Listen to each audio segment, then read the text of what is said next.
Morning बच्चों। आज मैं आपको हिंदी व्याकरण से पाठ 6 संधि का बचे हुए जो मैंने पहले पार्ट में जो पहला वीडियो था मेरा इससे पहले वाला, उसमें मैंने आपको संधि पढ़ाया था ना, और संधि के भेद बताया था। स्वर संधि में मैंने आपको दीर्घ संधि तक पढ़ा दिया था। स्वर संधि के अंतर्गत ही आज हम जानेंगे गुण संधि। मैंने बताया था आपको स्वर संधि के 5 भेद होते हैं ना, तो दीर्घ संधि मैंने पढ़ा दिया था। बाकी जो बचे 4 संधियां आज उनके बारे में हम जानेंगे। तो जानते हैं सबसे पहले गुण संधि ना। गुण संधि किसे कहते हैं? जब आ के बाद, जब आ के बाद ई उ तथा री स्वर आते हैं तो इनके स्थान पर क्रमशः ए ओ तथा अल्प हो जाते हैं। जैसे उदाहरण मैंने यहाँ पर दिया, देवेंद्र, परोपकार, राजर्षि। समझ में आया? देखिए अभी आपने जब दीर्घ संधि पढ़ा था तो उसमें मैंने बताया था समान स्वर ना, आ के बाद आ आएगा, ई के बाद ई आएगा, मतलब आ के साथ आ का ही मेल होगा, ई के साथ ई का ही मेल होगा और उ के साथ उ का मेल होगा। लेकिन यहाँ पे परिवर्तन हो गया है। यहाँ पे दो शब्द को ना, 2 शब्द होते हैं और 2 शब्द में पहले में आ होगा और इसके बाद ई उ री। जब आ का मेल ई से होगा तो क्या हो जाता है? ए हो जाता है। जब आ का मेल उ से होगा तो क्या हो जाता है? ओ हो जाता है। और जब आ का मेल री से होता है तो आर हो जाता है। यहाँ पे समझिए, जैसे देखिए आ ना का मेल किससे हुआ? ई या ई से। परिवर्तन किसमें होगा? ए में ना, परिवर्तन हुआ ए में। आ का मेल आ का मेल किससे हुआ? उ और उ से हुआ ना, उ और उ से हुआ। तो परिवर्तन किसमें हो गया? ओ में हो गया ना, ओ में परिवर्तन हो गया। जब आ और आ का मेल री से होगा है ना, तो किसमें परिवर्तन हो जाएगा? आई में हो जाएगा। अब यहाँ पर उदाहरण देखिए, जैसे देवेंद्र, तो इसको अब हम क्या करते हैं? संधि विच्छेद करते हैं। इसको देव प्लस इंद्र। अच्छा, संधि विच्छेद करने का तरीका क्या है? जैसे 2 शब्द है ना, देव और इंद्र ना, देवेंद्र, तो जहां से पहला शब्द समाप्त होता है और दूसरा स्टार्ट होता है वहीं पर हम विग्रह कर देते हैं। जैसे देखिए देव और इंद्र ना 2 शब्द है तो कहाँ पे विग्रह होगा? देव, देव धन इंद्र ना, विग्रह हो गया। अब देखिए, अब इसको समझने का प्रयास करेंगे कैसे परिवर्तन हुआ। अब हुआ ना, जो स्वर जो व्यंजन होता है, जितने भी व्यंजन है सारे व्यंजन में एक स्वर छुपा हुआ है। कौन सा स्वर छुपा हुआ है? आ स्वर छुपा हुआ है ना, छुपा हुआ है। तो हमने जब विग्रह किया तो ये वा में क्या है? आ है, आ और ई ना, ई स्वर है तो क्या हो जाएगा? ई का परिवर्तन किसमें हो गया? ए में। अब यहाँ पर देखिए देवेंद्र हो जा रहा है ना, आ का मेल ई से होगा तो परिवर्तन किसमें हो जाएगा?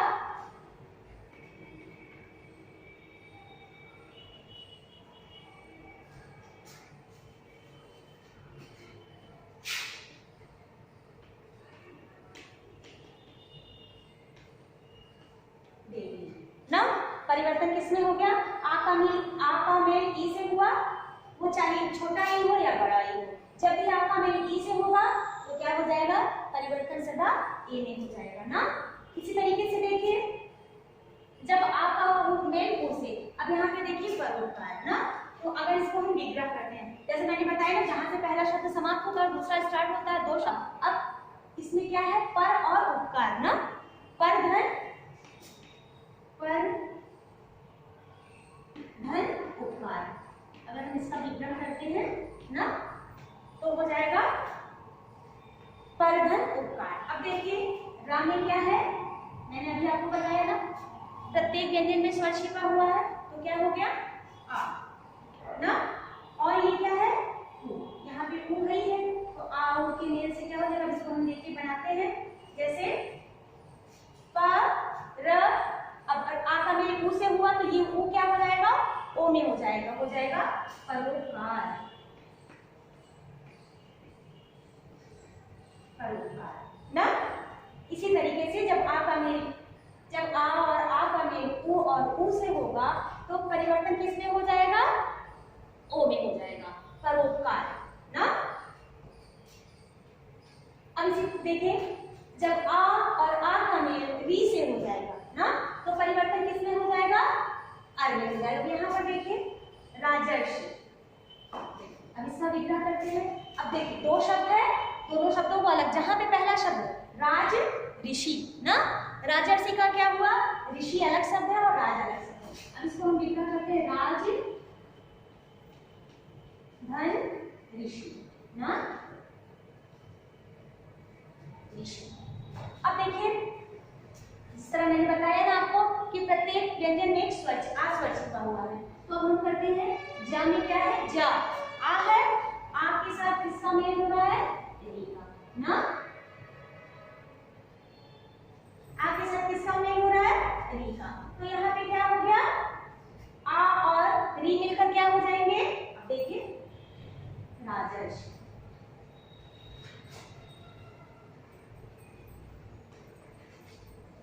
ना, जो आ और री मिले तो परिवर्तन क्या हो गया?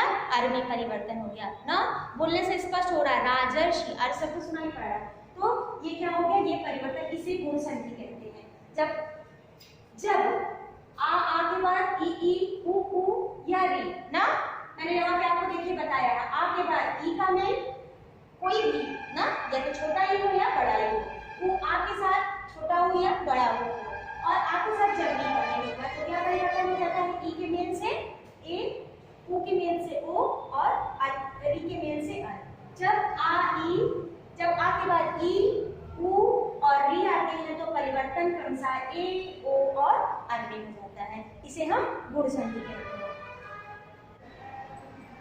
वृद्धि संधि ना, गुण संधि के बाद अब हम जानेंगे वृद्धि संधि। वृद्धि संधि किसे कहते हैं? जब आ के बाद ए ऐ तत् या ओ और स्वर आए तो क्रमशः ए और औ हो जाता है ना। वृद्धि संधि में क्या होता है? जब आ के बाद ए और ऐ, ओ और औ आएंगे तो परिवर्तन किसमें हो जाएगा? परिवर्तन ए और औ में हो जाता है। जैसे यहाँ पर मैंने आपको देखिए उदाहरण बताया, मनाया वनौषध गंगौर ना, उदाहरण देखिए। अब यहाँ पर मैंने विग्रह, चलिए आपको यहाँ विक्षेप करके बताते हैं कि कैसे। जैसे देखिए मत प्लस ए, विक्षेप करने की तरीका मैंने बताया, जहाँ पे पहला शब्द समाप्त होता है और दूसरा शब्द स्टार्ट होता है, वहीं पर दोनों के मध्य में हम क्या करते हैं? वहीं से विक्षेप करते हैं। तो मत प्लस ए है ना, तो अब मैंने अभी आपको बताया कि प्रत्येक व्यंजन में आ स्वर छिपा होता है, कि यहाँ क्या है? आ। माँ में क्या है? सरिता में क्या है? आ। और क्या है? ए तो वही है, तो आ का मेल इससे हुआ ऐसे ना, आ का मेल ऐसे हुआ तो परिवर्तन किसमें हो जाएगा? ए ना, परिवर्तन सदा, तो इसका क्या हो जाएगा? मत ना। देखिए जहां पे परिवर्तन होगा वहीं पर हमें वो इंगित भी करना है। इसी तरीके से देखिए मम प्लस एल, तो मां में आ है ना और ए है ना, तो अब यहाँ पे क्या है? आ का मेल किससे हुआ है? आ का मेल ए से हुआ है, परिवर्तन क्या हो जाएगा? मम प्लस एल हो जाएगा मम वन औषध। अब वा में यहाँ पे ना क्या है? आ, और ये क्या है? औ। परिवर्तन किसमें होगा? आ और औ मिलकर परिवर्तन औ में ही होगा, तो यहाँ पे क्या हो जाएगा? औ। मेल से क्या हो जाएगा? औ में परिवर्तन हो जाएगा, वन औषध।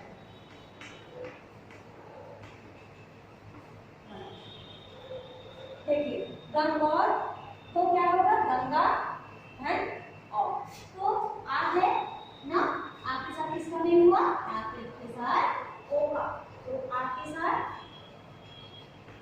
साथ ओ का परिवर्तन किसमें होगा? परिवर्तन होगा औ में ना, तो यहाँ पे क्या हो जाएगा? गंग ना, परिवर्तन हो गया ओ में। आ के साथ ओ का मेल हुआ, परिवर्तन औ में हो गया। आ के साथ परिवर्तन अ में ही होगा। इसमें परिवर्तन क्या होगा, आ के साथ जब ए मिलेंगे तो परिवर्तन ए में हो जाएगा ना, और परिवर्तन ए में हो जाएगा, परिवर्तन अ में हो जाएगा। ये कौन सी है, यण संधि। यण संधि किसे कहते हैं, जब ई उ या री के बाद कोई अन्य स्वर आ जाए तो उनके स्थान पर क्रमशः या व रा हो जाता है। जैसे प्रत्येक, स्वागत, मातृका। देखिए इससे पहले जब आपने अभी मैंने आपको पढ़ाया है गुण संधि ना, गुण संधि में भी क्या था, ई उ और री आए थे ना, लेकिन उसमें बाद में आता था ना। जैसे दो शब्द होता है उसमें आ के साथ ई या ई का मेल दिखाया गया था। लेकिन यहाँ पे क्या है, यहाँ पे ये पहले आएगा, ई और ई ये जो है पहले आएगा, बाद में कोई भी स्वर आएगा ना, तो वो यण संधि हो जाता है। चलिए देखिए, जैसे उदाहरण देखते हैं यहाँ पर ई उ या री के बाद कोई भी अन्य स्वर, तो इसमें स्वर निश्चित नहीं है। जैसे इससे पहले गुण संधि में आ ही आएगा ना, लेकिन यहाँ पर कोई भी स्वर आ सकता है। जैसे प्रत्येक, तो इसको विक्षेप किया मैंने, प्रतिधन एक ना, तो अब इसमें क्या है, ई तो दिखाई स्पष्ट हो रहा है ना, तो ई के साथ किसका मेल होगा, ए का ना। परिवर्तन किसमें हो जाएगा, अच्छा एक चीज और, जैसे मैंने आपको नहीं बताया, ई का परिवर्तन किसी अन्य स्वर से होगा तो परिवर्तन या में होता है। ये बात याद रखिएगा ना, ई का किसी अन्य स्वर से जब होगा तो हमेशा या में होगा, उ का वा होगा और री का रा होगा। जैसे यहाँ पर देखिए उदाहरण, ई का मेल किसी भी अन्य स्वर से ना, अन्य स्वर से होगा तो परिवर्तन किसमें होगा, परिवर्तन या में होगा। अब उ और उ का मेल किसी भी स्वर से होगा, कोई भी स्वर होगा तो परिवर्तन किसमें होगा, या, और री का मेल ना किसी भी स्वर से होगा ना, किसी अन्य स्वर से होगा तो परिवर्तन किसमें होगा, किसमें होगा, रा में होगा ना।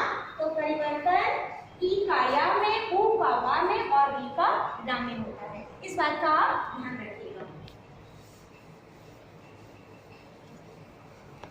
अब यहाँ पर देखिए, जैसे मैंने उदाहरण बताया ना, प्रति ई है और एक, तो ई का ए में मेल हुआ था, देखिए क्या हो गया ना, तो प्रति एक होगा ना, अगर हम इसको अगर मिला दें तो प्रति एक होगा, लेकिन ये क्या हो गया, जब मिलान दोनों वर्ण मिले तो परिवर्तन किसमें हो गया, या में हो गया, प्रति एक ना। ये देखिए ये यहाँ पे परिवर्तन हो गया। इसी तरीके से देखिए स्वागत ना, स्वागत को मैंने विक्षेप किया है, सुधन आगत, तो यहाँ पे क्या है, उ है ना, अब उनके साथ किसका मेल हुआ है, आस्वर का मेल हुआ है। अब यहाँ पे उ का मेल आसे हुआ ना, तो देखिए उ आ मिले तो परिवर्तन किसमें होगा, अगर हम पढ़ें तो सु आगत ऐसे होगा ना, सु और आगत। लेकिन जो जब वर्ण का मेल हुआ तो परिवर्तन क्या हो गया, उ आ की जगह किसने स्थान ले लिया, वा ने, तो स्वा, यहाँ पे वा में परिवर्तन हो गया ना। इसी तरीके से देखिए यहाँ पे क्या है, री है ना, री के साथ किसका मेल हुआ, ई का मेल हुआ ना, री के साथ किसका मेल हुआ, ई का मेल हुआ, तो परिवर्तन किसमें हो जाएगा, यहाँ पर देखिए री का मेल परिवर्तन शायद से हो जाएगा ना, लेकिन जब हम इसका परिवर्तन करेंगे तो क्या हो जाएगा, मातृक्षा, री में परिवर्तन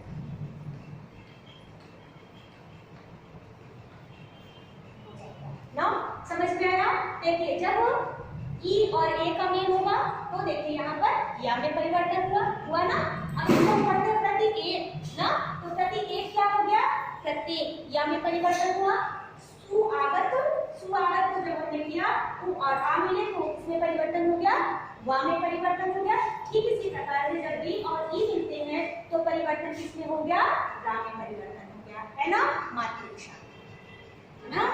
स्वर संधि पांचवा भेद है अयादी संधि। अयादी संधि किसे कहते हैं? जब ए ऐ ओ औ के बाद कोई अन्य स्वर आए तो इनके स्थान पर क्रमशः ऐ आय आओ आओ हो जाता है, जैसे शयन, पवन, गायक, पाव ना। अयादी संधि किसे कहते हैं? जब ए ऐ ना, ए ऐ ह्रस्व या दीर्घ के बाद ना, ए ऐ ओ औ के बाद कोई भी ह्रस्व या दीर्घ से कोई भी अन्य स्वर आएगा, वो दीर्घ हो या ह्रस्व हो, तो परिवर्तन किसमें हो जाएगा?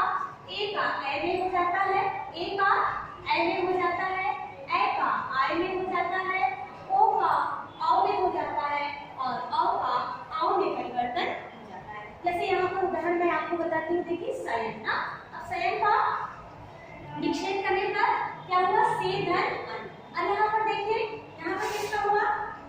ए और आ का मेल हुआ ना। इसमें क्या है? ए है और ये क्या है? आ है। तो ए का आ से मेल हुआ तो क्या हो गया? ऐ हो गया ना। ए का आ से मेल हुआ तो ऐ हो गया। दूसरा देखिए पवन।